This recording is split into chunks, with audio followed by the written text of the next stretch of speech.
विज्ञान का मानना है कि हम इंसान पहले बंदर हुआ करते थे और बंदरों से ही इंसानों का विकास हुआ है। ऐसे में एक सवाल ये आता है कि यदि आज के समय में हमें जो भी बंदर नजर आते हैं, क्या वो भी आगे चलकर इंसान बन सकते हैं या बन जाएंगे? इस सवाल का जवाब तो हम आपको वीडियो के अंत में देंगे, लेकिन उससे पहले हम आपको कुछ ऐसे रीजंस बताएंगे जिन्हें जानने के बाद आप ये दुआ करेंगे कि ये बंदर कभी भी इंसान में इवॉल्व ना हो। ऐसा हम क्यों कह रहे हैं, ये तो वीडियो को पूरा देखने के बाद ही आपको पता चलेगा। तो चलिए अब देर ना करते हुए आज की मजेदार वीडियो शुरू करते हैं। इसका सबसे पहला कारण है कैओस। आप शायद सोच रहे होंगे कि यदि बंदर इंसान में परिवर्तित हो भी जाए तो आपका क्या नुकसान होगा, थोड़ी बहुत जनसंख्या ही तो बढ़ेगी। लेकिन ऐसा नहीं है, इंसानों के लिए धरती पर रहना भी मुश्किल हो जाएगा। बंदरों का स्वभाव काफ़ी एग्रेसिव माना जाता है और ये अक्सर इंसानों पर हमला कर देते हैं। इस साल जुलाई के महीने में एक रिपोर्ट आई थी कि जापान के यामागुची शहर में मकाक्स के हमले बहुत ज़्यादा बढ़ गए हैं। मकाक्स बंदरों की ही एक प्रजाति है। इनके गर्दन पर शेर की तरह बाल होते हैं और ये काफ़ी चालाक किस्म के माने जाते हैं। आम लोगों के बीच में भी ये बिना किसी डर के घूम लेते हैं। इन्हें बस किसी भी तरह खाना चाहिए होता है और फिर इसके लिए चाहे लोगों पर इन्हें हमला ही क्यों न करना पड़े। यामागुची शहर में कई दर्जन लोगों को बंदरों ने केवल एक ही महीने के अंदर अपना निशाना बना लिया। बंदर अक्सर इंसानों को काट लेते हैं या फिर खरोच मारते हैं। ये इतने स्मार्ट होते हैं कि इन्हें पता होता है कि कब किस पर हमला करना है। ज़्यादा मकाक्स कम उम्र के बच्चों को ही अपना निशाना बनाते हैं क्योंकि बच्चे घबरा कर कुछ नहीं कर पाते। कुछ ऐसी घटनाएं भी सामने आई हैं जिसमें बच्चों के किंडरगार्टन स्कूल में घुसकर मासूम बच्चों को किडनैप करने की कोशिश इन मकाक्स ने की है। इन्हें रोकने के लिए जापान में एक स्पेशल यूनिट भी तैयार की गई जिन्हें खास तरह की गन देकर शहर में तैनात किया गया। हालांकि अभी तक इन मकाक्स के हमले में कोई सीरियस घटना सामने नहीं आई है, केवल चोट और खरोच के निशान ही देखने को मिलते हैं। दोस्तों, जापान की सरकार ने मकाक्स के हमले से बचने के लिए कुछ एडवाइजरी भी जारी की है जिसमें लोगों से अपील की गई है कि वो इन बंदरों से सीधे आई कांटेक्ट ना करें। ऐसी कोई हरकत ना करें जिससे ये बंदर भड़क जाएं। अकेले चलने की बजाय ग्रुप में साथ चलें। बंदरों का बढ़ता आतंक देखते हुए ही सरकार ने ये सलाह लोगों को दी है। बंदर कई बार तो हॉट स्प्रिंग्स में भी घुस आते हैं। हालांकि जापान अकेला ऐसा देश नहीं है जहां बंदरों ने आतंक मचा रखा है। भारत में भी बंदरों के हमले काफ़ी ज़्यादा हैं। यहाँ तक कि कई बार तो बंदर घरों में घुसकर मासूम बच्चों की जान भी ले लेते हैं। हमारे देश में रेसिस मंकी सबसे अधिक पाए जाते हैं। अक्सर ये लोगों से सामान छीनते हैं। इन्हें आपके हाथ में जो कुछ भी नज़र आएगा वे बस उसको छीन कर ले जाएंगे। यहाँ तक कि आपका बैग भी छीन कर ये ले जा सकते हैं और कई बार तो जेब में रखा सामान भी बड़े सावधानी से ले जाते हैं। यदि इन बंदरों को पकड़कर शहर के बाहर जंगल में छोड़ दिया जाए तो भी ये वापस आ जाते हैं क्योंकि रेसिस मंकी काफ़ी समझदार होते हैं। अच्छा खाना खाने के लिए शहरों से बेहतर जगह भला कहाँ हो सकती है। आपको बता दें कि एक रिपोर्ट के अनुसार 90% बंदरों में ट्यूबरकुलोसिस पाया जाता है। ऐसे में बंदरों से इंसानों में बीमारी के ट्रांसफ़र होने का खतरा भी बढ़ जाता है। मलेशिया में बंदर अक्सर घरों में घुस जाते हैं। पहले वे घरों में घुसकर खाना खा लेते हैं और अगर घर में उन्हें कोई पालतू जानवर जैसे कुत्ते या बिल्ली का बच्चा नजर आ जाए तो उसके साथ खेलकर टाइम पास करना भी जानते हैं। मलेशिया में बंदर इन मासूम जानवरों को ज़्यादा नुकसान तो नहीं पहुंचाते, लेकिन उन्हें घसीटते हैं और खेलते हैं जैसे कि वो कोई खिलौना हो। यदि बंदरों को गुस्सा आ जाए तो वो बदला लेने में भी पीछे नहीं रहते हैं। कुछ समय पहले एक बेहद ही अजीब वाकया देखने को मिला था जब बंदरों ने अपने ही रिश्तेदार की हत्या कर दी थी। एक चिंपैंजी को उसके समूह से निकाल दिया गया था। कई सालों तक चिंपैंजी ने समूह में प्रवेश करने की बहुत कोशिश की, लेकिन उसे वापस समूह में नहीं लिया गया। एक बार समूह के 5 बंदरों ने मिलकर उस निष्कासित बंदर को इतना मारा कि उसकी मौत हो गई। इतना ही नहीं, अन्य चिंपैंजियों ने मिलकर बाद में उसका मांस भी खाया। बंदर जंगलों में सिर्फ केले ही नहीं खाते बल्कि फल, शहद, इंसेक्ट्स और मीट जैसी चीज़ें भी बंदरों के आहार का मुख्य हिस्सा होती हैं। चिंपैंजी रेड कोलोबस मंकीज को अपना निशाना बनाते हैं और खासतौर पर बेबीज मंकी को, क्योंकि उनकी खोपड़ी और मांस काफ़ी नरम होते हैं। बंदरों को शराब पीना भी काफ़ी पसंद होता है। आखिर शराब चीज़ ही ऐसी है जो हर किसी को झूमने पर मजबूर कर दे।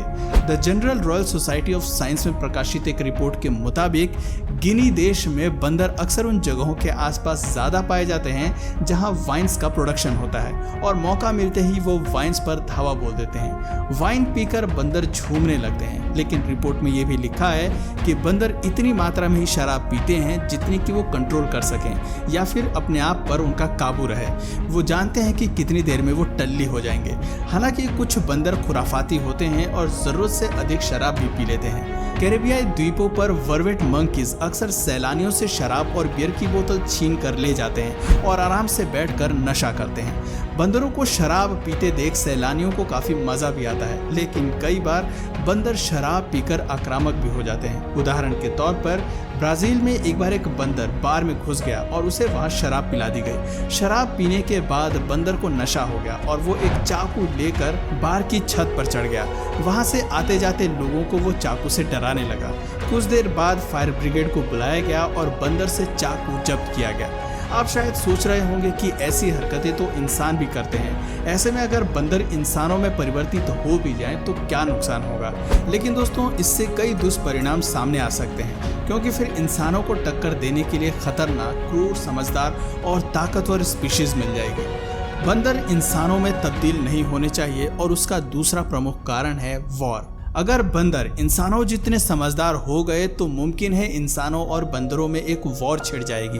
बंदर काफी ज्यादा समझदार माने जाते हैं। उनका डीएनए भी 93 से 99% तक इंसानों से मेल खाता है, जो अलग अलग प्रजातियों पर निर्भर करता है। बंदरों के समझदार होने पर वो इंसानों द्वारा बनाई गई सभी टेक्नोलॉजीज का इस्तेमाल कर पाएंगे। बल्कि कुछ एक्सपर्ट्स का तो ये भी कहना है कि चिंपैंजीज, ओरंगुटान्स, बोनाबोज और गोरिल्ला जैसी प्रजातियों के बंदर तो कंप्यूटर भी चलाने में सक्षम होंगे अगर वे खुद को आने वाले समय में विकसित कर लेते हैं तो। लेकिन इसके बाद भी ये सभी बंदर इंसानों के लिए बड़ा खतरा पैदा हो जाएंगे।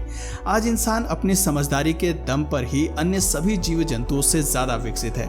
वहीं बंदर भी इंसानों की तरह तो विकसित नहीं है, लेकिन ताकत इनमें इंसानों से अधिक है। रिसर्च में पाया गया है कि एक बंदर इंसानों के मुकाबले 1.35 गुना से लेकर 9 गुना तक अधिक शक्तिशाली हो सकता है। ओरंगुटान्स एक बारी में 500 पाउंड तक का वजन उठाने में सक्षम है, जो इनके अपने वजन से 3 गुना अधिक है, और इनकी काटने की शक्ति इंसानों से 4 गुना ज्यादा होती है।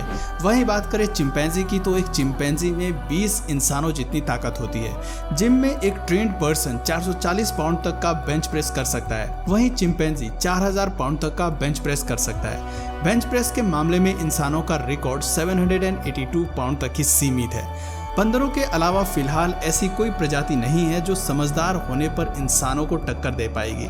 शाकाहारी जानवर अपने दिन का अधिकतर समय घास खाने में ही व्यतीत करते हैं। समुद्र की दुनिया में पाए जाने वाले जीव जैसे शार्क, व्हेल और डॉल्फिन्स ताकत के मामले में इंसानों से मात खा जाते हैं, तो वहीं शेर, भालू, भेड़िया, चीता और हाथी जैसे जानवर अगर ज्यादा समझदार हो भी जाते हैं तो भी ये इंसानों का मुकाबला नहीं कर पाएंगे, क्योंकि इनकी शारीरिक बनावट बिल्कुल अलग है और ये ना तो टेक्नोलॉजी का यूज कर पाएंगे और ना ही किसी हथियार का। ऐसे में इंसानों को सिर्फ अपने पूर्वजों से ही खतरा हो सकता है। इसलिए यहाँ एक और रीजन पैदा हो जाता है, Why you never want monkeys to evolve into humans, और वो रीजन है कंपटीशन। बंदर अगर स्मार्ट हो जाते हैं तो यकीनन इंसानों और बंदरों के बीच एक प्रतिस्पर्धा पैदा हो जाएगी, लेकिन ऐसे में जरूरी नहीं कि बंदर इंसानों की जगह पर कब्जा करना शुरू कर देंगे या फिर इंसानों के साथ उनका युद्ध हो जाएगा। असल में बंदरों को इसकी जरूरत ही नहीं पड़ेगी। एवोल्यूशन का मतलब विकास करना नहीं है, बल्कि इन्वायरमेंट को अडॉप्ट करना है। बंदरों को पर्याप्त मात्रा में भोजन मिल जाए ये उनके लिए काफ़ी है। हालांकि दुनिया के कई देशों में देखा गया है कि बंदर पहले के मुकाबले काफ़ी ज़्यादा स्मार्ट हो गए हैं। वेस्ट अफ्रीका के देश सेनेगल में बंदरों ने हथियार बनाना भी शुरू कर दिया है और वो भाले की मदद से शिकार करने लगे हैं। वो पेड़ की शाखाओं को तोड़ते हैं, उन पर से पत्ते हटाते हैं और अपने दांतों से लकड़ी को पहना करके हथियार का शेप देते हैं और इस हथियार से वो अन्य जानवरों का शिकार करने लगे हैं। लेकिन फिलहाल इंसानों को बंदरों से कोई खतरा नजर नहीं आता। चींटी की संख्या धरती पर इंसानों से कई गुना अधिक है और वह इंसानों से लाखों साल पहले से ही अस्तित्व में आ गई थी। लेकिन यहाँ उन्हें ज़्यादा विकास की ज़रूरत नहीं पड़ी क्योंकि वो अपने माहौल में पूरी तरह से संतुष्ट हैं। ठीक ऐसा ही अन्य जानवरों के साथ भी है। इंसानों ने विकास सिर्फ भोजन के लिए नहीं किया, बल्कि इंसान अपनी ज़रूरत के अनुसार आज यहाँ तक पहुँचा है और अन्य जानवरों को शायद इस विकास की ज़रूरत नहीं पड़ेगी। जैसा कि वीडियो की शुरुआत में हमने आपसे कहा था कि क्या आज के समय के बंदर आगे चलकर इंसान बन जाएंगे, और अगर हम इंसान बंदर से बने हैं तो आज भी धरती पर बंदर क्यों हैं? आपके मन में भी इस तरह के सवाल ज़रूर आते होंगे जब भी आपको बताया जाता है कि हमारे पूर्वज बंदर हुआ करते थे और इंसान बंदरों की ही एक विकसित प्रजाति है। लेकिन इस बात में पूरी सच्चाई नहीं है। इंसान और बंदरों के पूर्वज एक ही हुआ करते थे, लेकिन बंदर हमारे पूर्वज नहीं है। बंदर और इंसानों का डीएनए 93% तक सेम पाया जाता है, लेकिन बंदरों से भी ज़्यादा हमारा डीएनए गोरिल्ला और चिंपैंजीज के साथ मेल खाता है। चिंपैंजी और इंसानों का डीएनए 99% तक एक जैसा है और गोरिल्ला के साथ इंसानों का डीएनए 98% तक मेल खाता है। ऐसे में एक बात तो साफ है कि बंदरों से भी ज़्यादा चिंपैंजी हम इंसानों के करीबी हैं। तो क्या चिंपैंजी हमारे पूर्वज हुआ करते थे या फिर इसके पीछे कोई और साइंस है? असल में बंदर, चिंपैंजी, गोरिल्ला, गिबॉन, लंगूर और ओरंगुटान्स जैसी जितनी भी बंदर की प्रजातियां हैं, इन सभी के पूर्वज एक ही थे, लेकिन ये सभी नस्ल बिल्कुल अलग अलग है। ये ठीक वैसा ही है जैसे कहा जाता है कि कुत्तों के पूर्वज भेड़िया हुआ करते थे या फिर सांप और छिपकली के पूर्वज भी एक ही थे। आसान शब्दों में कहें तो चिंपैंजी, बंदर और इंसानों का प्राइमरी सोर्स एक ही था, लेकिन सारी प्रजातियां अलग अलग तरीके से विकसित हुई हैं। तो दोस्तों, उम्मीद करते हैं आपको ये वीडियो समझ आ गई होगी। अगर हाँ, तो वीडियो को अधिक से अधिक लाइक और शेयर ज़रूर करें, और अगर आपके मन में कोई सवाल या सुझाव है तो नीचे कमेंट करके ज़रूर बताइए। और अगर इस वीडियो से आपको कुछ नया जानने या सीखने को मिला या फिर इंटरेस्टिंग लगा तो प्लीज़ चैनल को सब्सक्राइब करके बेल नोटिफिकेशन आइकन को ऑन कर लीजिए ताकि हमारे आने वाले वीडियोज़ आप मिस ना करें। मिलते हैं फिर किसी वीडियो में नए टॉपिक के साथ, तब तक के लिए नमस्कार।